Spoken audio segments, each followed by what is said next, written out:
वक्फ संशोधन कानून पर छत्तीसगढ़ में बयानबाजी का दौर खत्म नहीं हो रहा है। पीसीसी चीफ दीपक बैज ने कहा कि केंद्र सरकार की नजर वक्फ बोर्ड के पास मौजूद लाखों एकड़ जमीन पर है और इस पर गृह मंत्री विजय शर्मा ने पलटवार करते हुए कहा कि परेशानी उनको हो रही है जो संसाधनों को लेकर ऐश करते थे।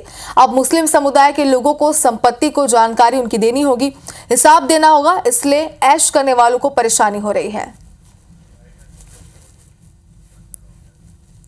वक्फ बोर्ड के माध्यम से सरकार वक्फ बोर्ड में जो ज़मीनें दान की गई ज़मीनें हैं उसको अपने चिन्हांकित चंद उद्योगपतियों सौंपने के लिए बड़ा प्लान इन्होंने किया है और कहीं ना कहीं इस बिल से पूरी तरह से कांग्रेस पार्टी और विपक्ष लगातार विरोध कर रही है। वक्फ पे जब किरण रिजिजू जी विषय बता रहे थे तो उन्होंने बताया कि 2013 और 2023 के बीच में कितना बड़ा फर्क आया और इस पूरे फर्क का आसार कैसा 12,000 करोड़ होना था, 3 करोड़ रुपया उन्होंने अपना मुनाफा इस बीच में दिखाया।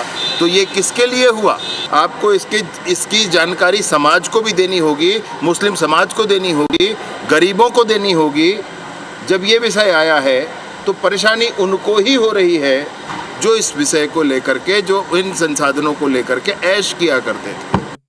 अब संशोधन कानून पर छत्तीसगढ़ में बयानबाजी का दौर खत्म नहीं हो रहा। पीसीसी चीफ दीपक बैज ने कहा कि केंद्र सरकार की नजर वक्फ बोर्ड के पास मौजूद लाखों एकड़ जमीन पर है, इसे अपने चहेते उद्योगपतियों को सौंपने के लिए यह कानून लाया गया है। वहीं इस पर गृह मंत्री विजय शर्मा ने पलटवार करते हुए कहा कि परेशानी उनको हो रही है जो इन संसाधनों को लेकर ऐश करते थे। अब मुस्लिम समुदाय के लोगों को संपत्ति को जानकारी देनी होगी, हिसाब देना होगा, इसलिए ऐश करने वालों को परेशानी हो रही है।